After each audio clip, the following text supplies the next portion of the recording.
I just got back from a spearfishing trip, and I've been spearfishing probably since around 2015 or 2016, and it's definitely one of my favorite sports. Like, probably next to that, I would say, or equal to that, is elk hunting, which I absolutely love as well. Just totally two different environments. So spearing is hard. It's like you're really pushing yourself, you're going to cool places, and it's got the exhilaration factor of the sharks. That's what this story is about. So we just got back, and I was with my big brother Daryl, one of our friends Wes, my good buddy Hayden, and our buddy Gary. So we it's what year is it? 2023.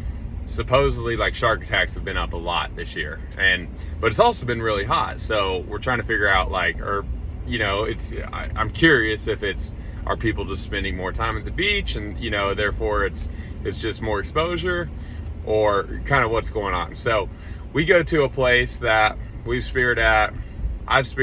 This will be the third time, I believe, and it's got a lot of reef sharks. So from kind of small to a couple feet to like probably the 6 foot range, or maybe a little bit bigger on occasion. So some of the big ones get up to just over 6 feet, and they are in this area. They're just aggressive. Like, historically, they've just been aggressive. Like, so the guy that runs the place that we go with, he actually, back in 2018, he got bit in the face, and right after he had speared a fish. And so we know that the reality of, or the chance of getting bit is real. So anyway, like, but after it's like most things, like most exposures in life, like, after you've been around it enough, you kind of get a little desensitized. And we had, like, for instance, like, if I'm shooting a fish, someone could come in and meet the shark who's coming in with a spear, and it usually turns them away. So we've just done this enough where you get used to it. And like, so last year we were spearing in Louisiana, and near some of the oil rigs, and there are just a lot of sharks in the area. They've killed most of the commercial shark fishing, and so we were fishing off a tuna boat, like behind a tuna boat or a shrimp boat that just had a ton of bull sharks, like, up to 10 feet.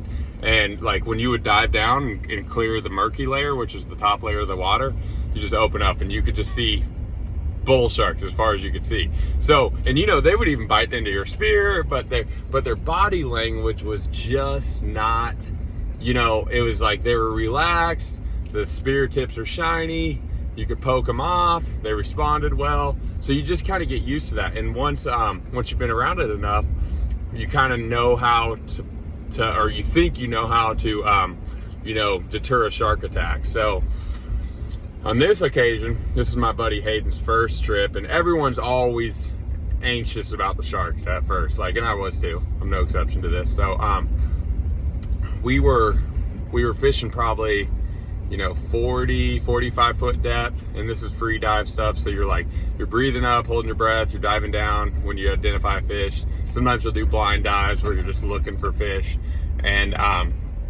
you'll shoot them with a pole spear, where you're using pole spears this time, which has less range than like a spear gun. So anyway, go down, shoot them, bring them back up, holler at the boat comes over, drop them in the cooler, rinse and repeat. So on this one, we had this about a 6 foot reef shark come around, and he was just hanging around. And Wes and I were fishing together. We have very similar diving abilities, so we pair out pretty well. And we have the shark hanging around.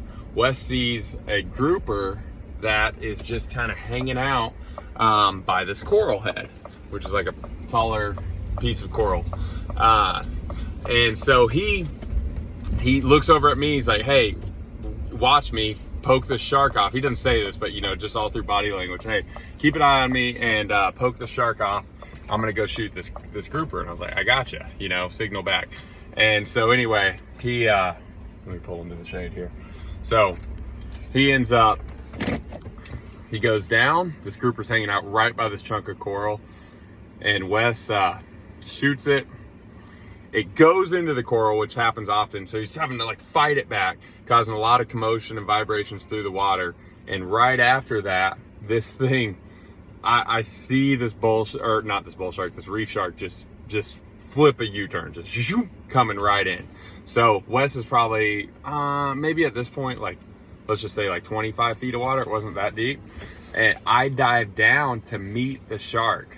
Little did I know, when Wes is fighting this grouper, like trying to pull it free of the coral head, he knocked his goggles off.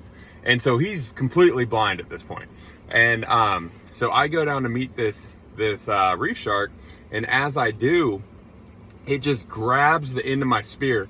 Like, usually when you go to poke them, they dodge out at the last minute and they'll swim off, and that's that. They might kind of hang around in the area. This thing meets me, just grabs the end of my spear and pulls it off. I have a detachable tip, we call it a slip tip. And I was like, uh-oh, this ain't good.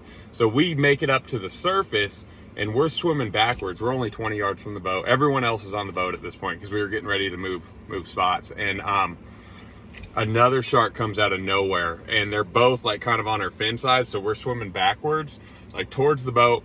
Wes has the fish. Wes can't see anything. It's just, and when you're flipping these free dive fins like near the surface, it just causes a lot of bubbles. So we can't see. I keep seeing the shark. I'm poking it, surface, poking it several times, and it's just not going away. And I even go to the boat. I'm like, help! And not expecting anybody to get in, but just letting everyone know, like, this is like a really serious situation. We're about to get bitten. And to what degree, I don't know. And man, somehow in this, we finally make it to the boat. And as we get close, the guys that are on the boat, they just grab us by our dive suits, our wetsuits, and just rip us up onto the boat. And it was like one of those moments where, like, you're like, oh my God, like, you kind of laugh just because it was so crazy, but also you're like completely scared and freaked out and all that. But it was definitely the most intense experience like any of us have ever had or been a part of. And yeah, it was crazy because the rest of that trip, except maybe the last day, you could just read the shark behavior. They're just more on edge. Like, a lot of times they're cruising, just whatever. And like, if you go to poke at them, they just get out of there. But when they get like real rapid in their behavior and they're swimming, you're like, uh-oh, something's not right here. So anyway, yeah, that was definitely a scary one. And what was funny is that was day one of a 3-day fishing trip. And Hayden was just like, you know, just like everybody, he was like, oh my gosh, what are we doing here? And even the rest of us were like, this is pretty nuts. But of course, we were back in the water like 20 minutes later. But definitely watching our backs, watching our sixes, and realizing we got to take this a little bit more serious this time and really watch each other on the dive. So basically, as soon as if we had like two like medium-sized sharks, we were moving locations, or one big shark. So yeah, pretty exciting story. Great fishing trip.